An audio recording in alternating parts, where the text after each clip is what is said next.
성부와 성자와 성령의 이름으로 말씀드립니다. 과거에 광고 카피 중에 한 번의 선택이 10년을 좌우합니다. 이런 광고 카피가 있었습니다. 기억나시죠? 젊으신 분들은 기억 못할 거예요.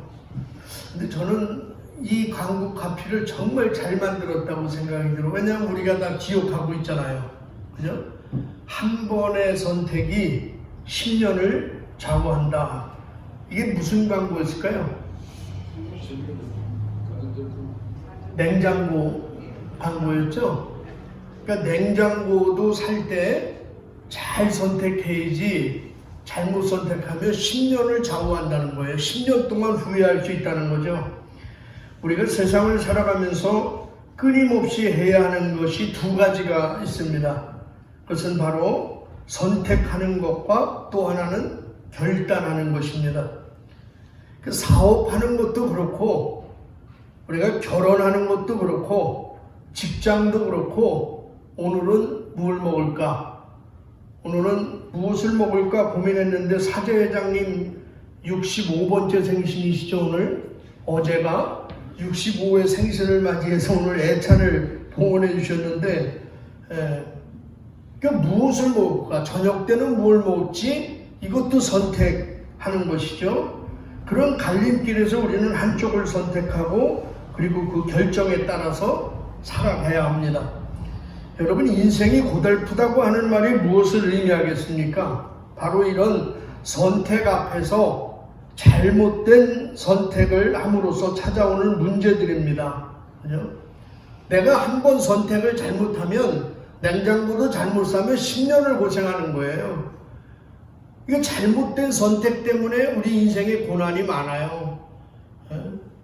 그때 내가 두 번째 선본 놈이랑 결혼했어야 되는데 네 번째 선본 사람이랑 결혼해가지고 이 모양으로 산다.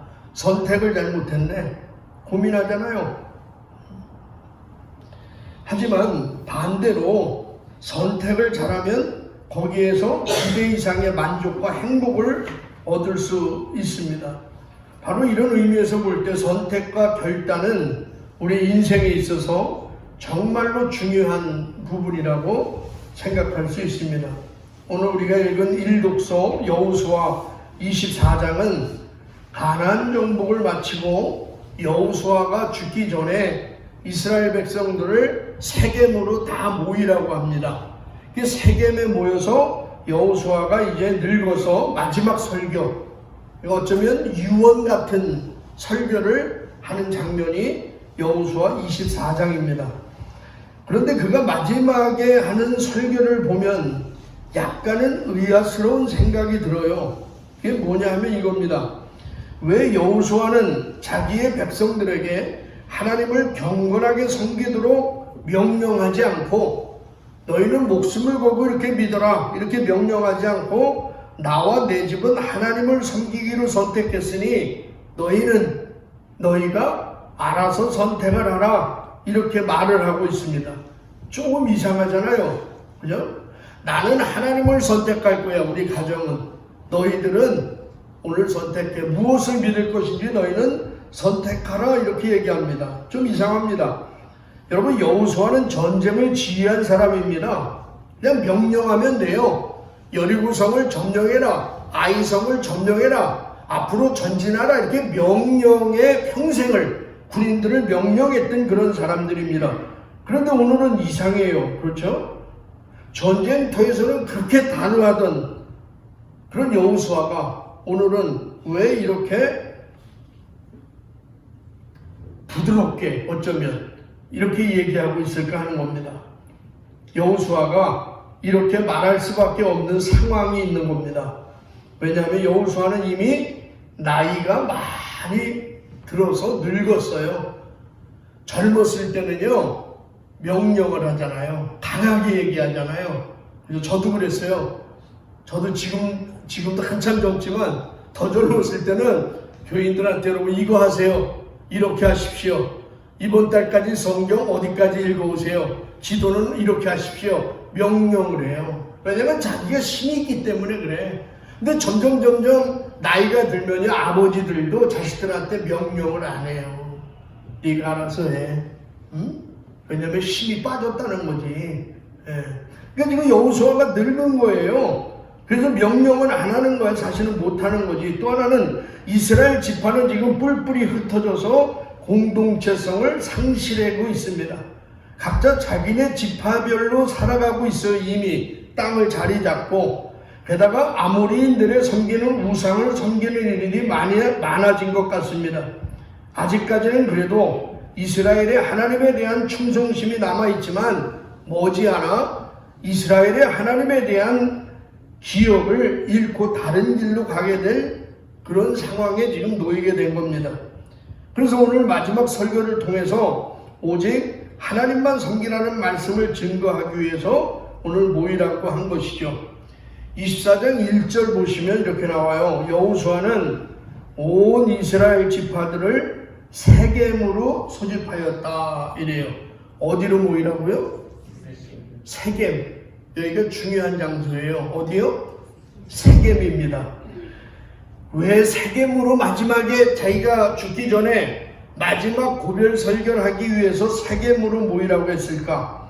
이 세겜은 에발산과 그리짐 산 사이에 위치한 곳으로 이스라엘 백성이 요르단강을 건너서 약속의 땅에 들어온 직후에 여호수아는 이곳에서 모세의 명대로 이 두 산에서 하나님의 언약의 말씀, 즉 축복과 저주의 말씀을 엄숙히 낭독한 장소가 바로 이 자리입니다. 어디요? 세겜이에요. 가나안 땅에 들어와서 처음으로 너희가 이렇게 하면 복을 받고 이렇게 하면 저주를 받을 거야, 이런 말씀을 한 거예요. 그래서 여호수아 8장 30절 35절 보면 반편은 반은 그리짐산 앞쪽에, 반은 에발산 앞쪽에 이스라엘 백성들이 서로 이렇게 반반 모여 있는 거예요. 그래서 여호수아는 그 자리에서 그 법의 축복 조항과 저주 조항을 법전에 기록된 대로 낭독하였다 그래요. 그러니까 그 자리에서 처음으로 너희가 이렇게 살면 하나님한테 복을 받고 이렇게 살면 하나님한테 저주 받을 거야, 바로 그 자리로 마지막에 다시 모으게 한 거죠. 그러므로 다시금 이곳에 이스라엘 백성들을 모은 것은 특별한 의미가 있는 것입니다. 다시 말해서 에발산과 그리짐산은 축복과 저주의 땅이 함께 있는 곳이에요. 축복과 저주가 함께 있는 곳입니다. 다른 말로 하면 선택의 땅이에요. 무엇을 선택할 것이냐 너희가. 그곳에서 그러니 나와 내 집은 야훼를 섬기겠소. 여러분은 누구를 선택하겠느냐? 선택하라는 것이죠. 그래서 백성들이 이렇게 말합니다. 18절 하반절에 보면 그러니 우리도 야훼를 섬기겠습니다. 그분이 우리의 하나님이십니다 하고 백성들도 하나님을 섬기겠다고 선택을 하죠.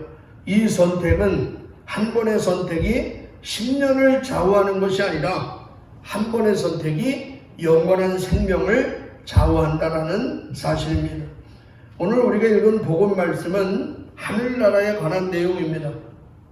오늘 말씀을 이해하려면 예수님 당시 이스라엘의 결혼 풍습을 우리가 먼저 알아야 합니다. 당시의 결혼식은 보통 해가 진 후에 진행이 됩니다. 그것은 이스라엘의 하루가 해질 무렵에 시작되어서 다음날 해질 무렵까지가 하루이기 때문에 이런 관습 때문입니다. 하여튼 결혼식은 신랑이 신부의 집으로 장가 들러오는 것으로부터 시작됩니다. 이때 신부의 들러리들은 모두 순백옷을 입고 나가서 신랑을 맞아들이는 거예요. 보통 들러리들이 10명 정도 된다고 해요. 그래서 신랑들을 맞이하기 위해서 등을 켜고 불을 밝히고 그 길을 안내하는 게 들러리들이 하는 것이죠. 그래서 들러리가 안내해서 신랑이 신부 집에 들어가면 문을 닫아버립니다. 왜 그러냐면 그 당시에는 강도들이 결혼식장을 많이 자주 침입하였던 그런 까닭으로 문을 닫는 거예요. 그런데 문제는 신랑이 오는 시간이 일정하지 않다는 겁니다. 정해진 시간에 오면 좋은데 그렇지 않고 초저녁에 올지 한밤중에 올지 모르기 때문에 10명의 처녀들은 충분한 기름을 준비하고 신랑을 기다려야 하는 것입니다. 그런데 본문에 의하면 그들은 깊은 잠에 잠들었다래요. 깊은 잠을 자다가 갑자기 신랑 일행들의 소리가 들려오자 재빨리 일어나 각자의 등을 들었습니다. 그런데 본문을 보면 지혜로운 5 처녀와 미련한 5 처녀가 나오는데 지혜로운 5 처녀는 기름을 준비하고 있다가 결혼식에 참여했고 기름을 준비하지 못한 미련한 5 처녀는 결국 결혼식에 참여하지 못했다는 그런 내용입니다. 그래서 2절을 보시면 그 가운데 5은 미련하고 5은 슬기로웠다 이렇게 이야기합니다. 근데 신랑을 기다리는 처녀들을 표현할 때 기름을 준비하지 않은 5 처녀는 죄인이다, 악하다 이렇게 얘기하고 기름을 준비한 사람들은 믿음이 좋다 뭐 이렇게 얘기하지 않아요. 그죠? 뭐라 그래요? 기름을 준비하지 않은 여인들은 미련하다, 기름을 준비한 여인들은 슬기롭다 이런 표현을 하고 있음을 볼 수 있습니다. 그러니까 예수님께서 대비시킨 것은 선과 악이 아니라 이 비유에서는 미련함과 슬기로움을 대조시키는 것이죠. 그럼 슬기로움과 미련함의 차이가 뭘까요? 여기서 미련하다라는 말은 태만하고 별 생각 없이 생활하는 상태 이런 뜻입니다. 태만하고 별 생각 없이 생활하는 상태예요. 그러니까 분별력이 없다는 거예요.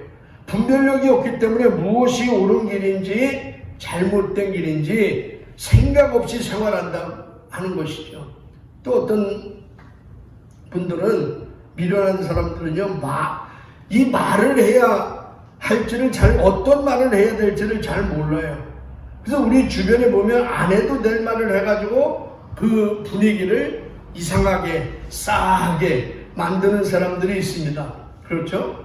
꼭 투자하지 말아야 될 종목에 목돈을 넣어요. 미련한 사람들이에요. 오늘 보세요. 이 미련한 여인들은 주님이 빨리 오시겠지 생각한 거예요. 그러니까 기름을 준비할 필요가 없죠. 이 기름이요 보통 한 번 넣으면 15분 정도 탄대. 그러니까 옛날에 우리나라하고 횃불 같은 걸 아마 상상하시면 될 거예요. 그런 비슷한 모양인데 15분 정도 타는 거예요. 그러니까 기름을 준비하는 여인들은 생각을 못 하는 거야. 내 생각대로 한 15분 내로 신랑이 오겠지. 이렇게 생각을 하고 신앙생활을 하고 있는 것이죠. 여러분 1999년도인가요? 12월 마지막인가 9월의 마지막인가 하여튼 예수님이 재림한다고 그죠? 담임 선교회인가 지금도 그런 그 종말론 종파들이 많잖아요. 그 마지막 밤 12시에 예수님이 재림한다 해가지고 다 재산 팔아가지고 산속으로 들어갔어요. 산속으로. 근데 정말 희한한 거죠. 거기에 배운 사람들이 그렇게 많대요. 검사, 의사 이런 사람들이 그렇게 많았다는 거야. 그러니까 뭐 마지막이니까요. 예수님이 오니까 이제 끝나는 거잖아요. 그러니까 자기 있는 통장 잔고 다 빼가지고 돈 다 쓰고 애들 학교 보낼 필요도 없고 다 산으로 그냥 봉고차 타고 승용차 타고 몰려갔네요. 그래가지고 12시까지 주님의 재림을 기다리면서 기도하기 시작했어요. 왔어요? 안 왔어요? 주님이. 그때 왔으면 바울 아버님은 큰일 난 거야. 왜냐면 그때 예수 안 믿었잖아. 그렇죠? 바울 아버님 때문에 예수님이 안 오신 거예요. 아니 아멘이지. 바울 아버님 때문에 예수님이 안 왔다니까. 그때 왔으면 끝난 거잖아. 그래가지고 난리가 난 거야. 예수님이 안 와가지고. 그래서 많은 기자들이 물었어요. 아니 어떻게 된 거냐.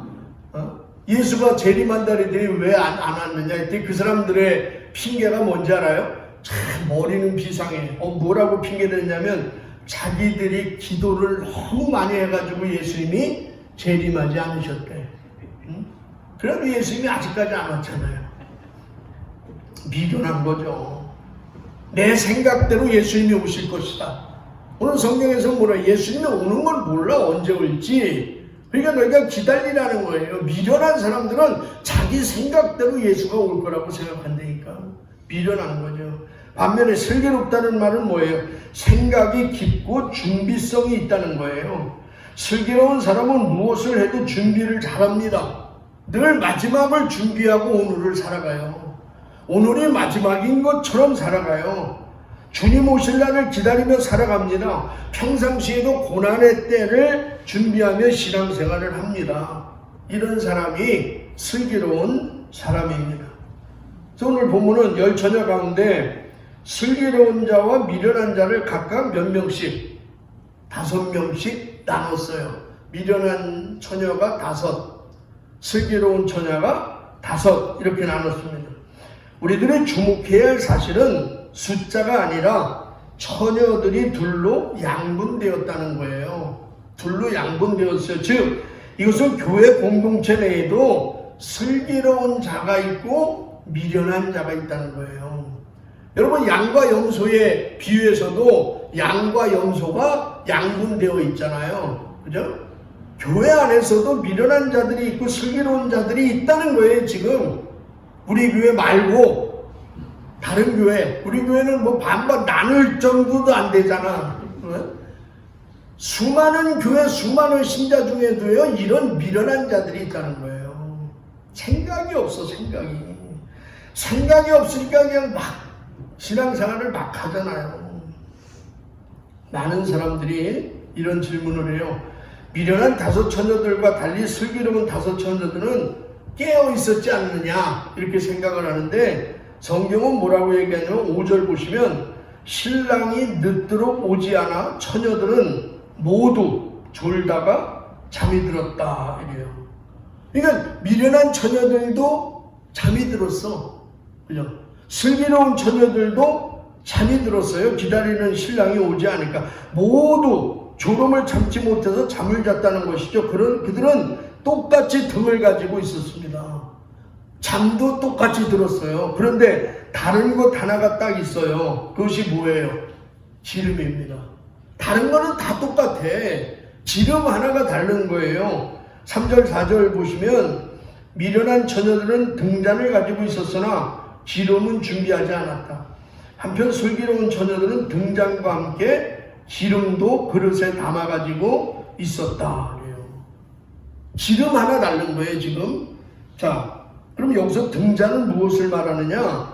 등잔은 우리의 신앙적, 외형적 신앙의 모습을 이야기하는 게 등잔이에요. 겉으로 보이는 모습, 이게 등잔입니다. 그렇다면 기름은 뭘까? 기름의 해석은 각각 다 달라요. 교파마다도 약간 다릅니다. 대체로 이 천주교 이쪽은 어떻게 해석을 하냐면, 뭐 다 그런 건 아니겠지만, 미련한 5 처녀가 주님을 맞으러 나간 것은 이미 믿음이 있었기 때문이다. 따라서 기름이란 성도들의 선행을 말한다, 이렇게 해석해요. 기름이 뭐라고요? 성도들의 선행. 그러니까 믿음이 있으니까 선행도 있어야죠. 지난주에 얘기했죠. 말만 하는 그런 바리새인이 아니라 말을 행위로 옮기는, 그렇게 해석을 하는 분들도 있고요. 또 다른 해석은 등잔은 신앙생활의 외적인 면을 의미한다면 기름은 신앙생활의 내적인 면, 즉 기름은 하나님과의 친밀한 교제를 통해서 일어나는 내적인 풍성함을 의미한다. 이렇게 해석을 하시는 분들도 있습니다. 또 어떤 분들은 기름은 성령이다. 성령이 우리 안에서 오셔야 이게 가능하다. 이렇게 해석은 다릅니다.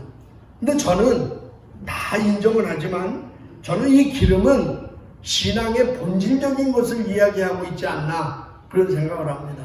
신앙의 본질, 제가 늘상 여러분한테 얘기하지만 신앙의 본질이 뭐라 그랬어요? 하나님에 대한 사랑이다. 하나님에 대한 사랑. 그래서 율법을 한마디로 얘기하며 요약하면 뭐라 그랬어요? 하나님 사랑과 이웃사랑이다 이렇게 말씀드렸잖아요. 그러니까 본문에서 슬기로운 처녀와 미련한 처녀의 구분은 얼굴이 예쁜지 얼굴이 못생겼는지로 구분되는 것도 아니에요. 공부를 잘했느냐 못했느냐로 구분되는 것도 아니에요. 저 가문이 좋냐 안 좋냐로 구분되는 것도 아니에요. 잠을 자고 있느냐 잠을 안 잤느냐로 구분되는 것도 아닙니다. 그죠? 오직 미련함과 슬기로움은 단 한 가지예요. 기름을 따로 준비했느냐 준비하지 않았느냐로 구분되는 겁니다. 그러므로 우리도 지금 여러분 기름을 준비하고 있어야 돼요. 왜냐하면 예수님이 언제 우리에게 오실지 몰라요. 오늘 오실지. 저는 늘 기도할 때 그런 바람이 있어. 예수님이 이 땅에 분명히 재림하실 건데 언제 오시면 좋을까? 여러분 언제 오시면 좋을까요? 아가토모님 언제 오시면 좋겠어? 생각을 좀 하고 살라고 그런 거야.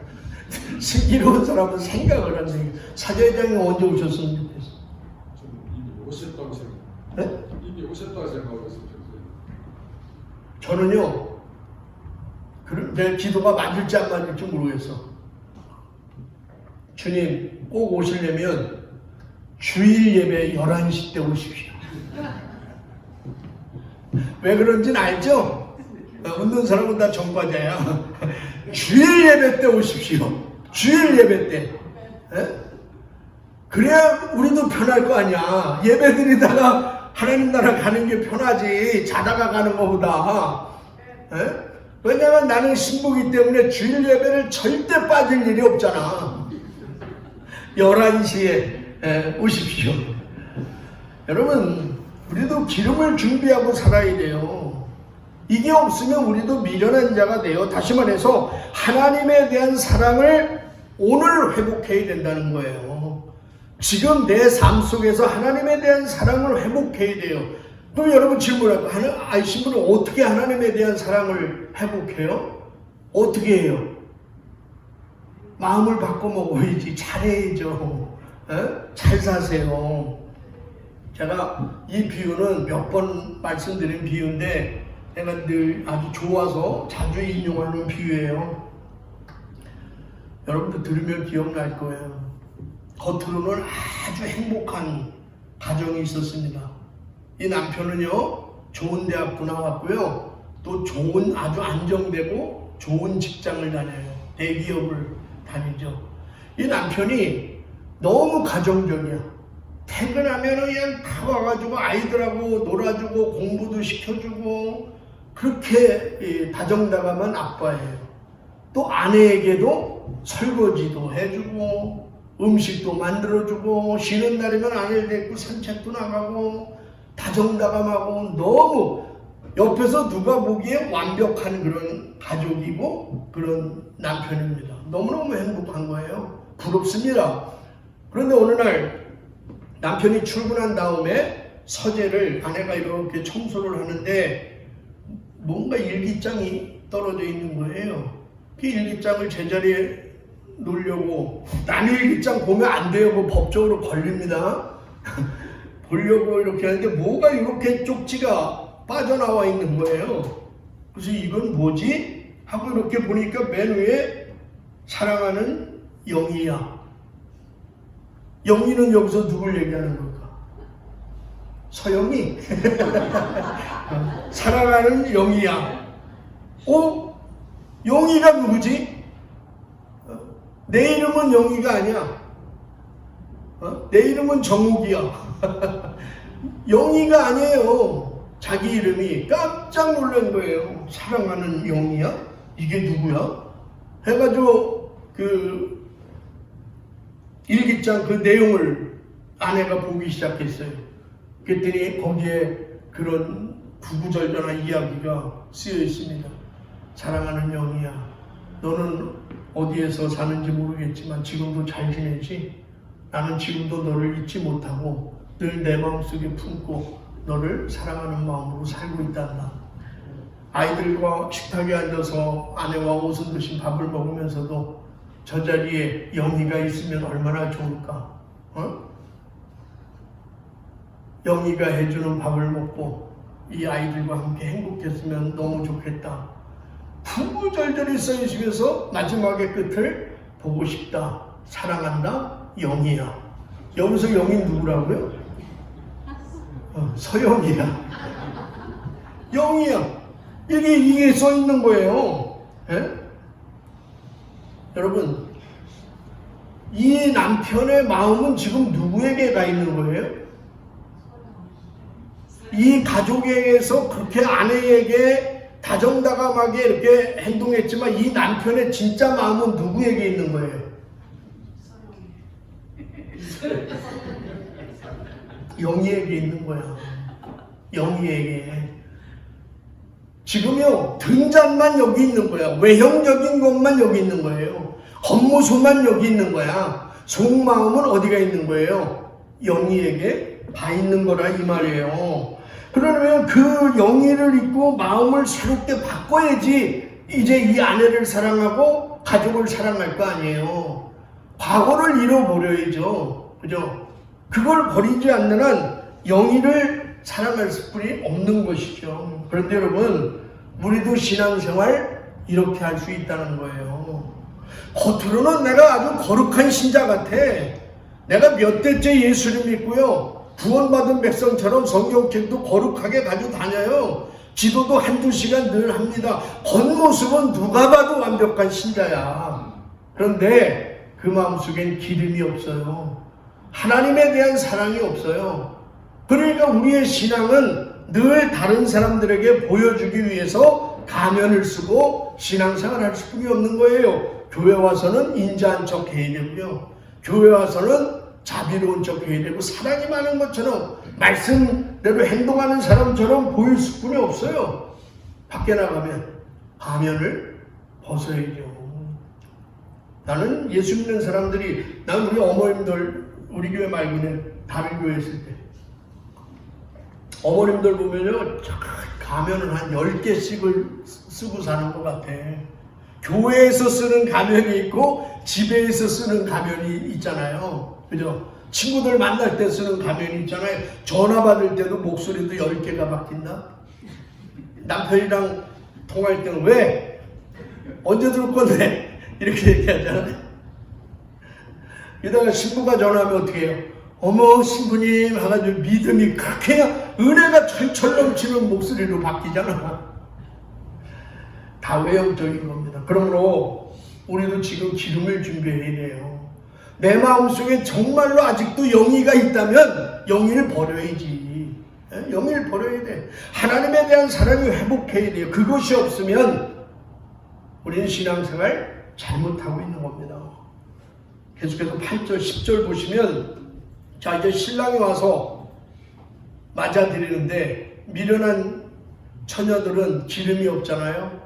그러니까 그 기름을 부어달라고 이야기를 하잖아. 슬기로운 처녀들, 기름을 부어달라.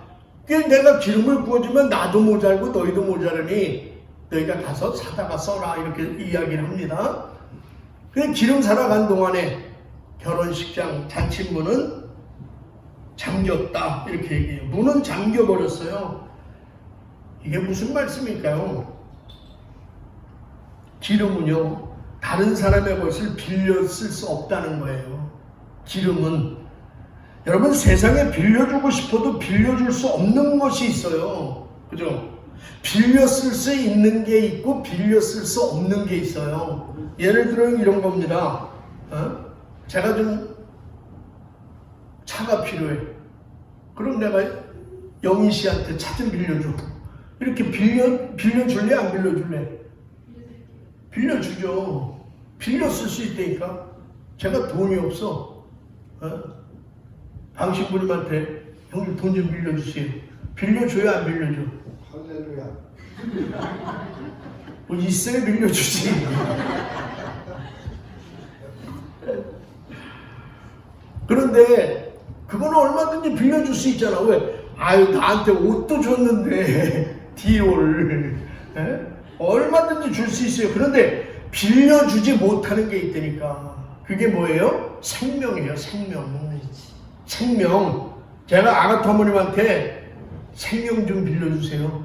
5년만 일찍 돌아가시고 5년 내가 좀 더 살다 갈 테니까 아가토문의 생명을 좀 나한테 넘겨주세요. 해줄 수 있어요? 네. 에이 무슨 너무 고마워. 저희 아내는 안 된다니더라고. 내가 물어보니까 싫대. 야 진짜 아가토모님 대단한. 난 이제 아가토모님만 사랑할 거야. 5년만 일찍 저기 돌아가세요. 누가 빌려주겠어 그거를. 당신 인생은 당신 인생이지. 내가 천국 가서 갚을게요. 아무 의미 없다니까. 그게 빌려줄 수가 없잖아요. 믿음도 그렇다는 거예요. 믿음도 사랑도 빌려줄 수 없는 거예요. 어떤 사람은 이렇게 말해요. 이 광경을 보고. 아니 그렇게 사랑하는 예수 믿는 사람들이 그 기름 좀 빌려달라는데 안 빌려줘? 그러면서 무슨 사랑을 얘기해? 이렇게 얘기할 수 있는 분도 있을 겁니다. 그러나 기름은 빌릴 수 있는 성질의 것이 아니에요. 마태복음 24장을 보시면 40절 41절 보시면 두 사람이 밭에 있을 때 한 사람은 데려가고 한 사람은 버려둠을 당한다. 성경은 얘기해요. 두 사람이 맷돌질을 하는데 한 사람은 하나님이 데려가고 한 사람은 안 데려간다 그랬어요. 그러면 여러분 보세요. 두 사람이 밭에 가서 같이 밭을 갈아요. 누구일까 두 사람은? 대충 우리가 생각할 수 있는 건 아버지와 아들, 그죠? 아니면 형제지간 뭐 이럴 거 아니에요. 그런데도 한 사람은 하나님이 데려가고 한 사람은 내버려 둔다는 거예요. 맷돌질을 같이 간다. 맷돌질 같이 가라. 누구예요? 시어머니와 뭐 며느리가 될 수 있고 딸과 엄마가 될 수 있잖아요. 그런데도 한 사람은 구원받고 한 사람은 버려둠을 당한다는 거잖아요. 그러므로 우리가 분명히 알아야 할 것은 하늘나라 가는 티켓은요 하나 가지고 둘은 못 간다는 거예요. 아내가 아무리 믿음이 좋아도 그 믿음으로 남편까지 갈 수 없다는 거예요. 믿음은 내 거예요. 사랑도 마찬가지지. 각자 자기의 믿음으로 가는 거예요. 그러므로 내 신앙은 어디까지나 내 신앙입니다. 나의 구원은 나의 구원일 뿐입니다. 그러므로 하나님과 나와의 관계는 개인적인 만남, 개인적인 깨달음으로 이루어진다는 사실을 잊지 마시기 바랍니다. 다시 말하면 예수 그리스도를 내 개인의 구주로 영접함으로써만이 구원의 역사가 이루어진다는 사실을 기억하시기 바랍니다. 여러분 오늘 꼭 기억하세요. 구원의 문은 항상 열려있지 않아요. 구원의 문은 항상 열려있지 않아요. 회개의 기회가 언제까지나 주어지는 게 아니에요. 문은 어떻게 잠겨요. 문 잠길 때가 있다는 거예요. 마치 하나님께서 노아의 방주를 만들려고 시간을 줬잖아요. 몇 년을 만들어? 120년 동안 노아는 방주를 만들어요. 그런데 120년 동안 사람들은 그것을 보고 저는 미쳤다고 얘기했지 하나도 하나님을 인정하지 않고 하나님을 믿지 않았잖아요. 근데 마지막 비가 오는 날 노아의 가족을 다 집어넣고 문은 누가 닫죠? 하나님이 닫혀요. 하나님이 밖에서 문을 닫혀요. 누구도 열어줄 사람이 없는 거예요. 그 문은 닫힙니다. 문 닫을 때가 있어요. 그러므로 그 전에 하나님에 대한 사랑, 다시 말해서 기름을 준비해야 할 줄 믿습니다. 끝으로 오늘 말씀의 결론입니다. 13절 그날과 그 시간은 아무도 모른다. 그러니 항상 깨어 있어라. 언제 올지 몰라요. 내 생각대로 기름 준비하고 있다가는 큰 코 다칩니다. 깨어있으란 말이 뭐예요? 밤새 잠자지 말고 눈 뜨고 있으란 말인가요? 아니에요. 주님과 함께 늘 그분과 함께 호흡하면서 그런 사랑의 관계를 맺으면서 매일같이 살아가라는 말씀이죠. 여러분 하나님을 사랑하는 믿음으로 현재의 삶에 최선을 다하여 살아가시길 바랍니다. 늘 하나님과 개인적 교제를 맺으며 깨어있는 여러분 모두가 되시기를 주님의 이름으로 간절히 축원합니다. 성부와 성자와 성령의 이름으로 말씀드렸습니다.